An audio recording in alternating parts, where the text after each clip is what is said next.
రాష్ట్రంలో కాంగ్రెస్ ప్రభుత్వం వచ్చిన నాటి నుంచి నేటి వరకు తెలుగులో ఒక సామెత ఉంటుంది. పాడిందే పాటరా పాచిపండ్ల దాసరి అని. ఒకటే రాగము, ఒకటే పాట, ఒకటే మాట కాంగ్రెస్ ప్రభుత్వం వచ్చిన నాటి నుంచి నేటి వరకు. ముఖ్యమంత్రి రేవంత్ రెడ్డి నుంచి మొదలు పెడితే రాష్ట్రంలో ఉండే ప్రతి కాంగ్రెసు నాయకుడు ఒక ఎజెండా ప్రకారం గోబెల్స్ వారసుల్లాగా ఒకటే ప్రచారం, ఒకటే సొల్లు పురాణం. 15 నెలలుగా అరిగిపోయిన గ్రామ్ఫోన్ రికార్డు లాగా. ఏంటిది అది? ఒక ఆయన దివాలా తీసిన తెలంగాణ అంటాడు, ఇంకో ఆయన నాశనం అయిపోయిన తెలంగాణ అంటాడు. ఇక ముఖ్యమంత్రి అయితే ఇంతకంటే దివాలా కోరు ముఖ్యమంత్రి బహుశా భారతదేశంలో ఎవరు ఉండరు. నా రాష్ట్రం అనారోగ్యం పాలైపోయింది, నా రాష్ట్రానికి క్యాన్సర్ వచ్చింది, ఒక క్యాన్సర్ రోగిలా ఉన్నది అని దివాలా కోరు మాటలు మాట్లాడిన భావదారిద్రపు ముఖ్యమంత్రి బహుశా భారతదేశ చరిత్రలో ఎవరు లేరు, రేవంత్ రెడ్డి గారు తప్ప.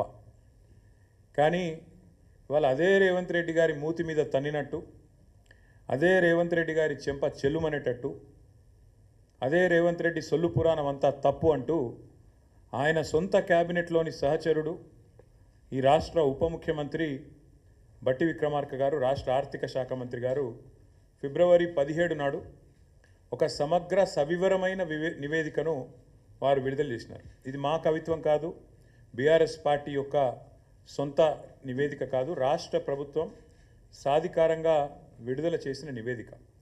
Telangana state statistical abstract atlas అని కూడా అంటారు. దాన్ని ఫిబ్రవరి 17 నాడు, మరి కేసీఆర్ గారి జన్మదిన కానుక అనుకున్నారేమో కానీ, వారు విడుదల చేసి ఇందులో ముఖ్యమంత్రి మూతి మీద తన్నేటట్టు కొన్ని వాస్తవాలు చెప్పినారు. ఇన్ని రోజులు ముఖ్యమంత్రి మాట్లాడిన చిల్లర మాటలు, బజారు భాష, ముఖ్యమంత్రి చెప్పిన పచ్చి అబద్ధాలు, ఇవన్నిటినీ కూడా తిప్పికొడుతూ సమగ్రమైన సవివరమైన నివేదికను విడుదల చేసి వాస్తవాలు అంగీకరించినందుకు నేను ఈ ప్రెస్ మీట్ ద్వారా గౌరవ ఉప ముఖ్యమంత్రి బట్టి విక్రమార్క గారికి ధన్యవాదాలు తెలియజేస్తా ఉన్నా. ముఖ్యమంత్రి గారు కూడా నిన్న రంకెలు వేసినారు. ఎక్కడ పోతే అక్కడ రంకెలు వేయడం, అచ్చోసిన ఆంబోతులాగా నోరేసుకొని వాగడం ఆయనకు అలవాటు. ఆయన ముఖ్యమంత్రి అయినాక కూడా ఆయన పద్ధతి మారతలేదు.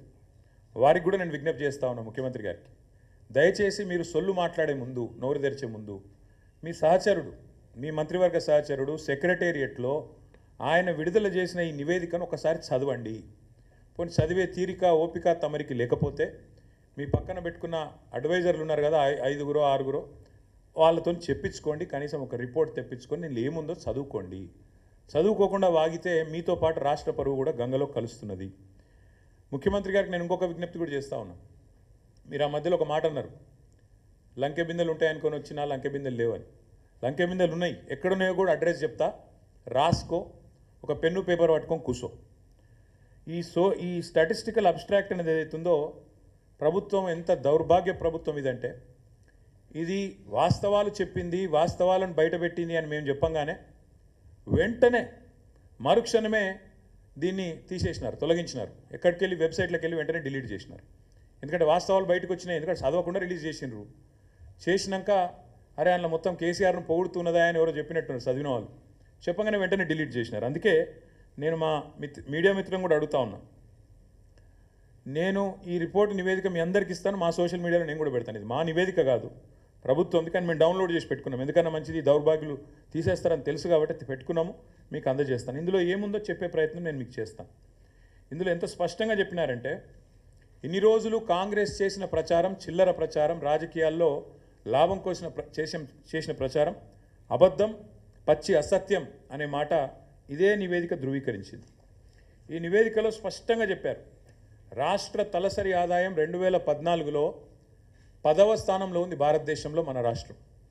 రాష్ట్రం ఏర్పడ్డ నాడు, తెలంగాణను మాకు కాంగ్రెస్ అప్పచెప్పిన నాడు, ఆనాడు 10వ స్థానంలో తలసరి ఆదాయంలో ఉన్న మన తెలంగాణ ఈ నివేదిక ప్రకారం ఇవాళ నంబర్ 1 స్థానంలో ఉంది. మేము ఇచ్చిపోయినాడు 2022-23లో వీళ్ళకి అప్పచెప్పిపోయినాడు, నంబర్ 1 స్థానంలో ఉంది అని చెప్పి ఇదే నివేదిక చాలా స్పష్టంగా కుండబద్దలు కొట్టింది. నంబర్ 1. నంబర్ 2, ఇదే నివేదికలో ఇంకో మాట ఏం చెప్పారంటే, ఆనాడు 2014-15లో దేశ సగటు 86,000 ఉంటే తలసరి ఆదాయం, ఆనాడు మాకు అప్పచెప్పినాడు కాంగ్రెసు మన తలసరి ఆదాయం 1,24,000. కానీ ఈరోజు ఎంత పెరిగింది అనడానికి కూడా ఇదిగో ఇక్కడ ఇదే నివేదికలో కుండబద్దలు కొట్టారు.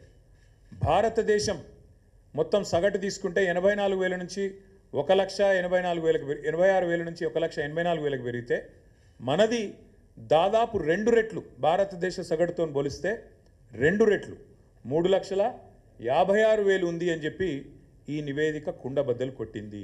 అంటే రాష్ట్ర సంపద ఎట్లా పెరిగింది, కేసీఆర్ నాయకత్వంలో దశాబ్ద కాలంగా తెలంగాణ ఎట్లా పురోగమించింది, ఎట్లా దేశానికి ఆదర్శంగా మారింది అనేది ఇదే మాట.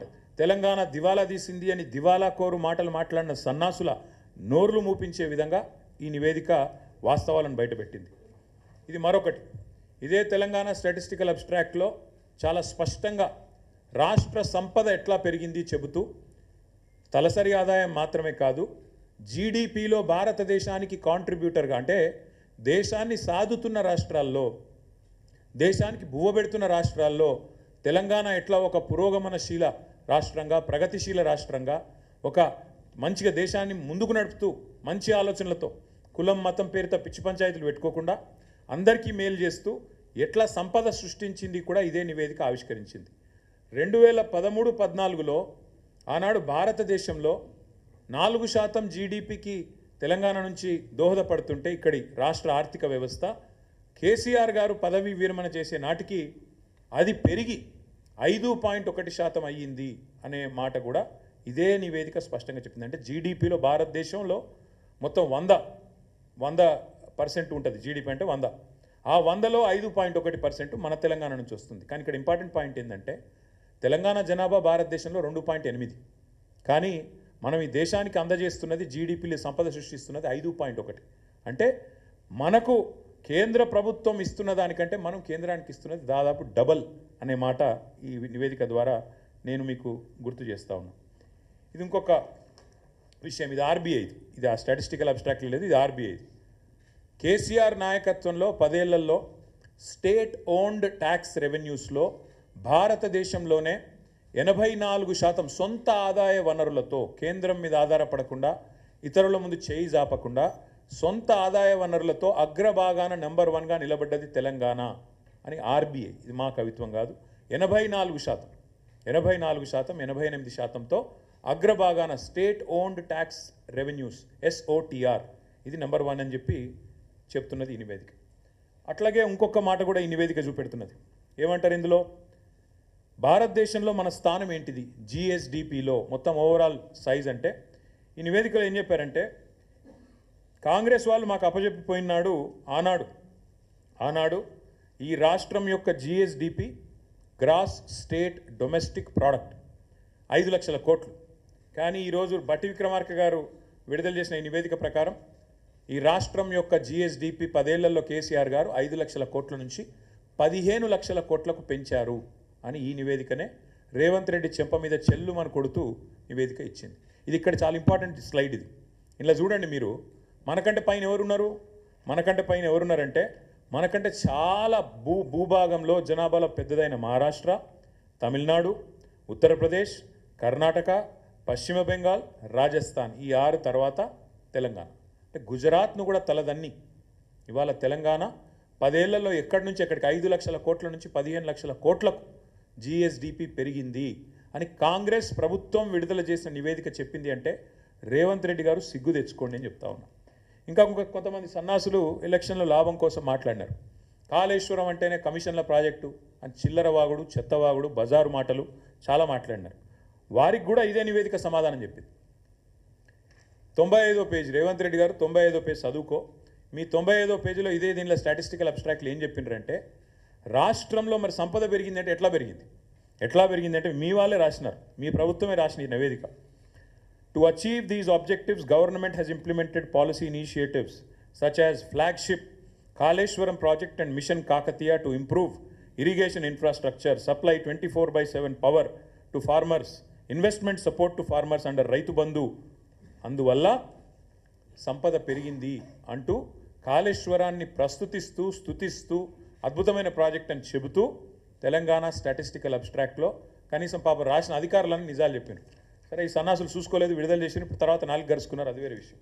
ఇంకోటి, ఈ వ్యవసాయానికి సంబంధించి మీ నివేదికనే చెప్తా ఉంది స్పష్టంగా, రాష్ట్రంలో కాళేశ్వరం ప్రాజెక్టు కానీ మిషన్ కాకతీయ లాంటి ప్రాజెక్టుల వల్ల కానీ ఎంత వ్యవసాయ విస్తరణ జరిగింది, ఎట్లా సంపద పెరిగింది. ఇప్పుడు నేను చెప్పాను తలసరి ఆదాయం పెరిగింది అని చెప్పాను, రాష్ట్ర జిఎస్డిపి పెరిగింది. కేవలం ఒకటే సెక్టర్ వల్ల పెరిగిందా? కాదు. ఈ రాష్ట్ర ఆదాయము వ్యవసాయ విస్తరణ ఆదాయం పెరిగింది, సంపద పెరిగింది అంటే ఇవాళ మీరు మాకు అప్పజెప్పినాడు దాదాపు 34 లక్షల ఎకరాల్లో ఆనాడు పంటలు పండేది, 68 లక్షల, మొత్తం నేను చెప్పేది వరి, 68 లక్షల టన్నులు ఆనాడు ఉత్పత్తి అయ్యేది మీరు అప్పజెప్పినాడు. మేము దిగిపోయేనాడు మరి మొత్తం చూసినట్టయితే ఓన్లీ వరి నేను చెప్పేది, మిగతా పంటలు కాదు, 1,18,00,000 ఎకరాల్లో సాగైతున్నది, 2,60,00,000 టన్నులు ధాన్యం పండుతున్నది, వరి ధాన్యం. అంటే ఎక్కడ మీరు అప్పజెప్పినాడు 34 లక్షల ఎకరాలు, ఎక్కడ 1,18,00,000 ఎకరాలు, ఎక్కడ 68 లక్షల టన్నులు, ఎక్కడ 2,60,00,000 టన్నులు. ఇది వ్యవసాయ విస్తరణ జరిగిందా లేదా, కాళేశ్వరం పనికొచ్చిందా లేదా, మిషన్ కాకతీయ కమిషన్ కాకతీయ అయ్యిందా? ఈ సొల్లువాగుడు వాగిన సన్నాసులందరూ దయచేసి కాంగ్రెస్ మిత్రులు చదువుకోండి, మీ ప్రభుత్వం ఇచ్చిన రిపోర్ట్ని నేను కోరుతా ఉన్నాను. ఐటీ ఎక్స్పోర్ట్స్ ఆనాడు తెలంగాణ రాష్ట్రం ఏర్పడ్డ నాడు ఐటీ ఎక్స్పోర్ట్స్ మీరు మాకు అప్పచెప్పినాడు 57,000 కోట్లు. మేము దిగిపోయినాడు ఐటీ ఎక్స్పోర్ట్స్ 2,41,000 కోట్లు. ఆనాడు ఐటీ రంగంలో మొత్తం మీరు దిగిపోయినాడు మాకు అప్పచెప్పినాడు ఐటీ రంగంలో ఈ రాష్ట్రంలో ఉద్యోగులు 3,23,000. మేము దిగిపోయినాడు 10 లక్షలు, అంటే 3 రెట్లు. అటు వ్యవసాయం పెరిగింది, ఇటు ఐటీ పెరిగింది. అట్లాగే మీరు ఆఖరికి యాదవ సోదరులకు కుర్మ సోదరులకు మేము గొర్రెలు పంచి పశు సంపద జీవ సంపద పెంచే ప్రయత్నం చేస్తుంటే, దానికి కూడా బీసీలను బలోపేతం చేసే ప్రయత్నం చేస్తుంటే దాని మీద కూడా చిల్లర మాటలు మాట్లాడారు. కానీ ఇది మీరు ఇచ్చిన రిపోర్ట్, షీప్ ప్రొడక్షన్లో number 1 in the country Telangana, జీవ సంపదలో number 1 in the country Telangana. అట్లాగే మీరే మాట్లాడినారు, మేము ఈరోజు కమిషన్ కూడా ఒకటేసినారు, పవర్లో కూడా ఏదో జరిగింది అని, విద్యుత్తులో కూడా ఏదో జరిగిందని. కానీ మళ్ళీ మీ రిపోర్టే చెప్తుంది మీరు మాట్లాడిందంతా శుద్ధ తప్పు అని. పర్ క్యాపిటా పవర్ కన్జంప్షన్ ఎట్లా పెరిగింది, ఎట్లా విద్యుత్ స్థాపిత సామర్థ్యం పెరిగింది, ఇది నివేదిక. ఎట్లా పెరిగింది ఆనాడు ఎంతుండే మీరు మాకు అప్పచెప్పినాడు పర్ క్యాపిటా ఎనర్జీ కన్జంప్షన్ 1,356 యూనిట్లు. మేము దిగిపోయినాడు ఎంతుంది 2,349 యూనిట్లు. మరి ఎట్లా పెరిగింది ఇది? వ్యవసాయ విస్తరణ జరిగింది, అట్లాగే పరిశ్రమల విస్తరణ జరిగింది, గృహాలలో కన్జంప్షన్ పెరిగింది, నాణ్యత పెరిగింది విద్యుత్తుది, కాబట్టి కన్జంప్షన్ కూడా పెరిగింది. ఇవన్నీ కూడా మీ రిపోర్టే చెప్తా ఉంది. ఇంకొక 2 మాటలు మాత్రం మీకు చెప్తాను నేను. ఫ్యాక్టరీస్ ఇది చూడండి దయచేసి, ఎట్లా పారిశ్రామిక విస్తరణ జరిగింది.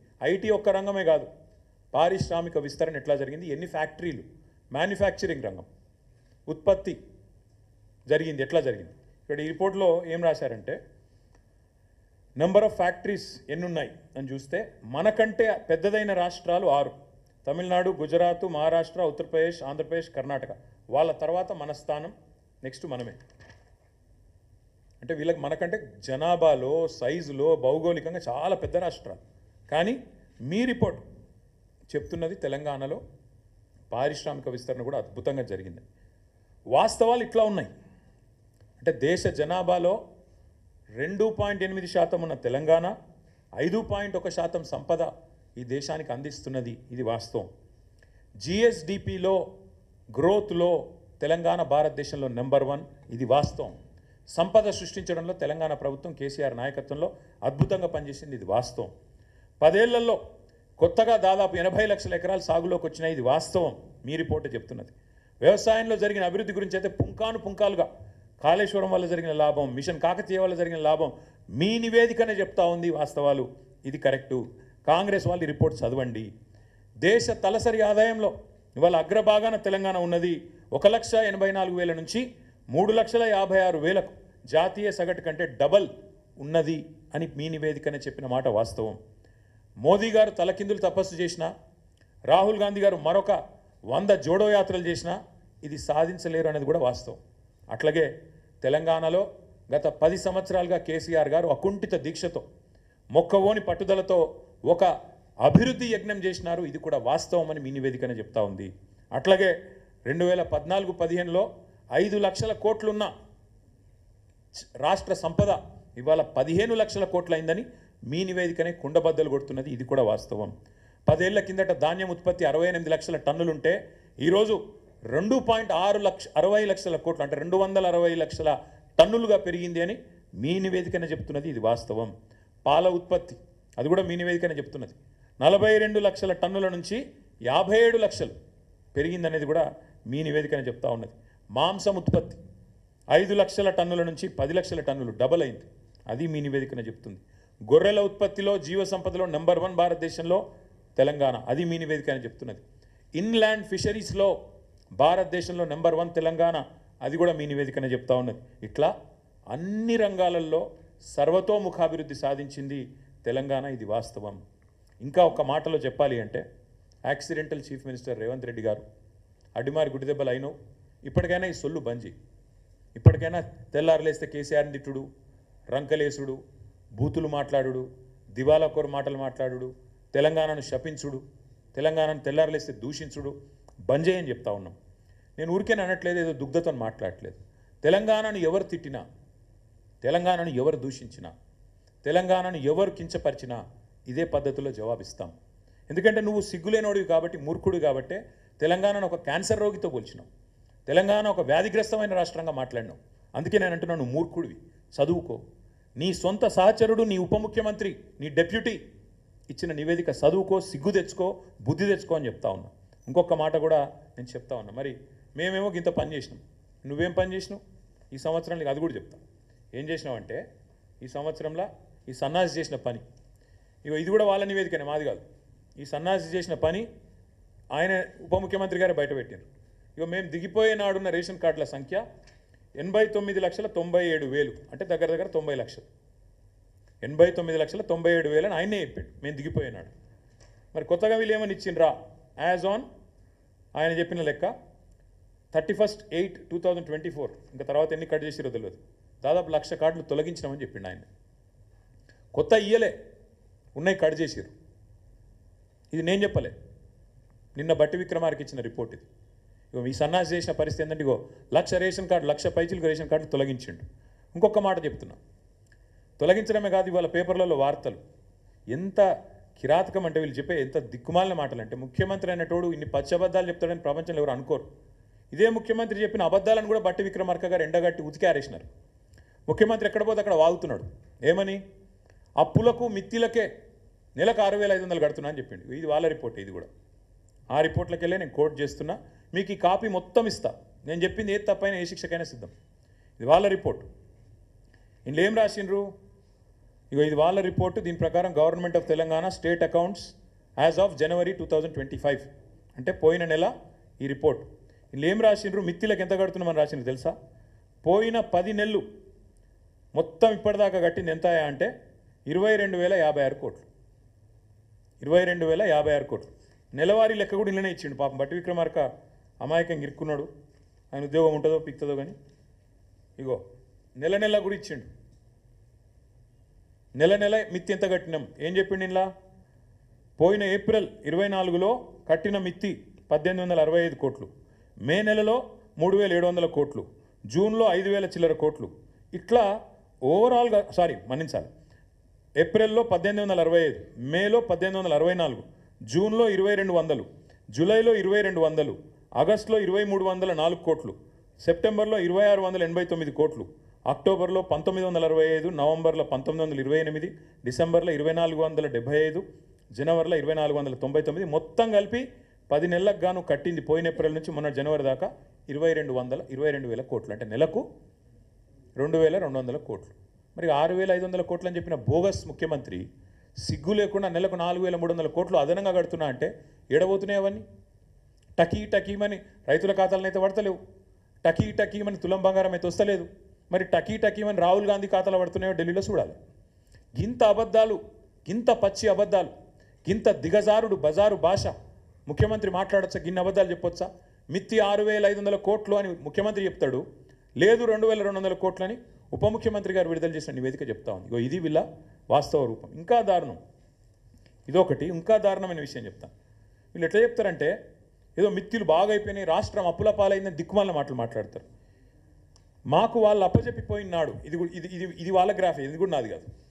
మాకు వాళ్ళు అప్పజెప్పిపోయినాడు మిత్తిల విషయంలో, మిత్తిలు as percentage of interest as percentage of SOTR, అంటే రాష్ట్ర ఆదాయం ఎంత, దానిలో మిత్తిల శాతం ఎంత. మాకు అప్పజెప్పినాడు 2014లో రాష్ట్ర ఆదాయంలో మిత్తిల శాతం 21.64%. మేము వాళ్ళకు తిరిగి అప్పజెప్పినాడు కేవలం 17.19%. మరి ఇటు మిత్తిలు పెరిగినాయి అంటున్నావు, మరి రాష్ట్ర ఆదాయం పెరిగింది చెప్పవు. ఆ రోజు మీరు మాకు అప్పజెప్పినాడు మిత్తిలు రాష్ట్ర ఆదాయంలో 21%, 21.64%. మళ్ళీ మేము మీకు తిరిగి అప్పజెప్పినాడు 17.19%. ఇది చెప్పవెందుకు? ఈ గణాంకాలు చెప్తే కదా, నువ్వు చెప్పపోయినా నిజాలు. అంటే రాష్ట్రాన్ని అద్భుతంగా మీకు అప్పజెప్పినాం, మరి మీరేం చేస్తున్నారు? కేసీఆర్ చెప్పింది నిజం చేస్తున్నారు. ఢిల్లీ పార్టీలకు తెలంగాణను పరిపాలించుడు చేత కాదు అని తేలిపోయింది. కాబట్టే ఇగో ఇది పేపర్లో వార్త ఈరోజు. ఇది ఈరోజు వార్త, ఈరోజు పేపర్లో వచ్చిన వార్త ఇది. రాష్ట్ర ఆర్థిక పరిస్థితి గరిష్టానికి, ఆర్థిక లోటు గరిష్టానికి వీకింది, సన్నాసులకు పరిపాలన చేత అయితే లేదు. మేము చేసింది ఏందో ఇప్పుడు నీ ప్రభుత్వమే చెప్పింది, నేను చెప్పలేదు, నా కవిత్వం కాదు. ఈరోజు ఈ దివాలాకోరు కాంగ్రెస్ నమ్మిన పాపానికి వీళ్ళ అసమర్థ పాలనలో తెలంగాణ చేతికి చిప్పొచ్చే పరిస్థితి ఉన్నది.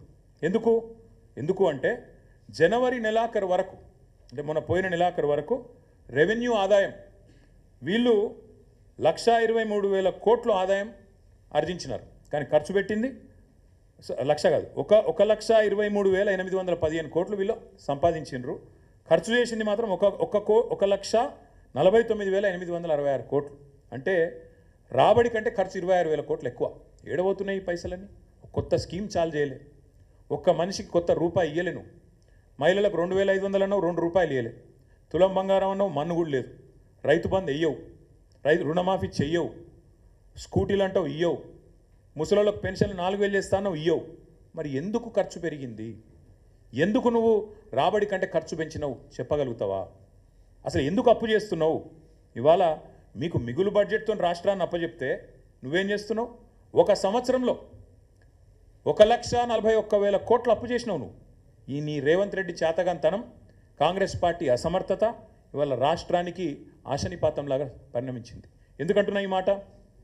నీ తుగ్లక్ నిర్ణయాలు, హైడ్రా పేరిట మొత్తం రియల్ ఎస్టేట్ రంగాన్ని దెబ్బగొట్టినావు, నాశనం చేసి కుప్పగూర్చే పరిస్థితి తెచ్చినావు.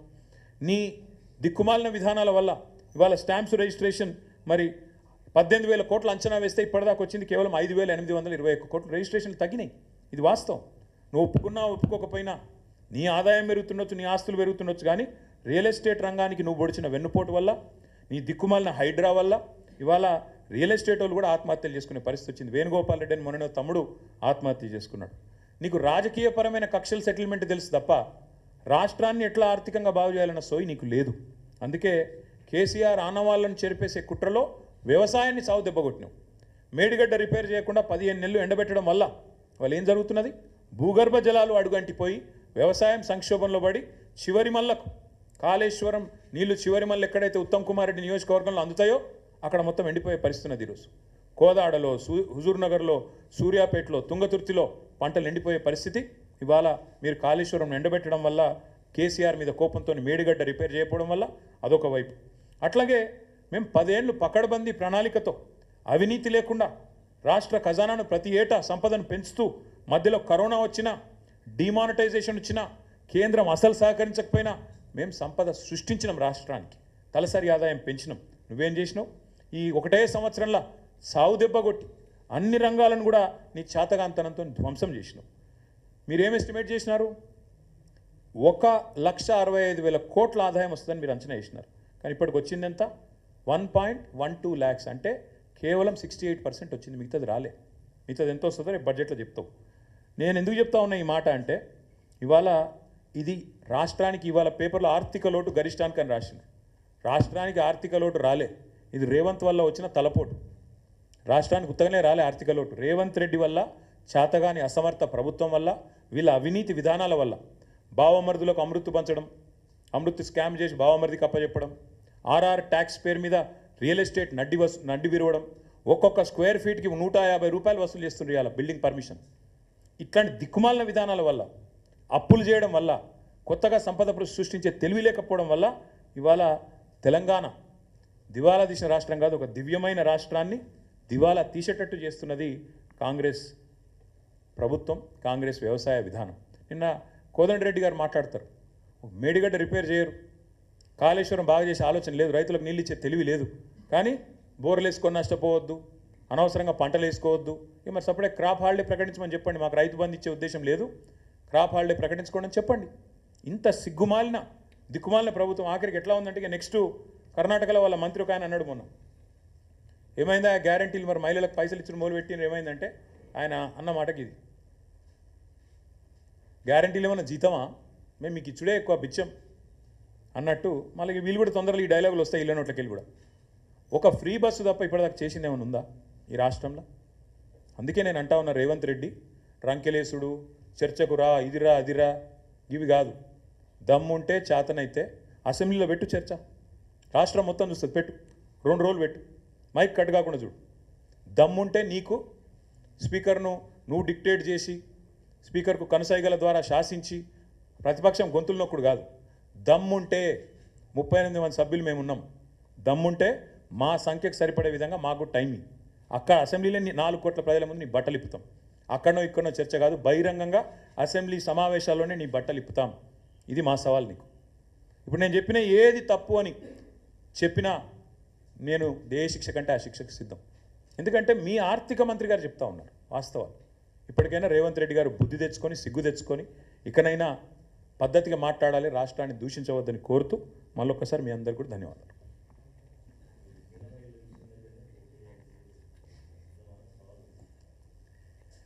మేము కూడా ప్రతి సవాల్ చేయవచ్చు, ఏముందన్న అందులో.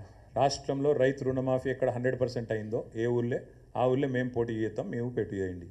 ఎక్కడన్నా ఒక ఊరు చూపెడతావా? కొండారెడ్డిపల్లిలో అయిందా 100%? కొడంగల్లో అయిందా?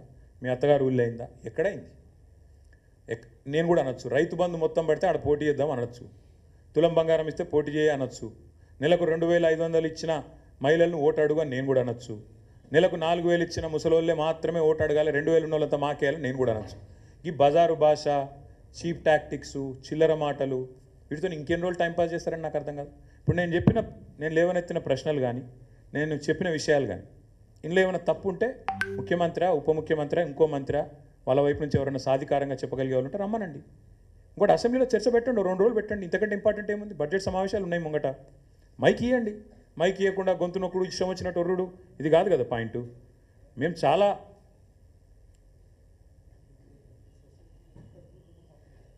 మీ దగ్గర ఒక సొసైటీలో ఒక రుణమాఫీ కూడా కాలేదని చెప్తా ఉన్నారు హర్ష గారు. ఇంకా చాలా ఉన్నాయి అట్లా ఎగ్జాంపుల్స్.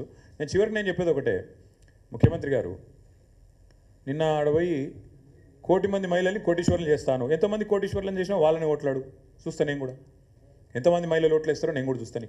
కోటీశ్వర్లు కాదు నువ్వు, కనీసం వాళ్ళను రేపటి రోజున ఉన్నదంతా గుంజుకోపోతే చాలు, వాళ్ళ మెడల పుస్తలతాడు గుంజుకోపోతే చాలు. నువ్వు ఇప్పటికే స్టార్టర్లు ఎత్తుకపోతున్నావు, మీటర్లు ఎత్తుకపోతున్నావు, రేపు పుస్తలతాడు కూడా గుంజుకోపోతావు. ఇవన్నీ ప్రజలకు తెలుసు.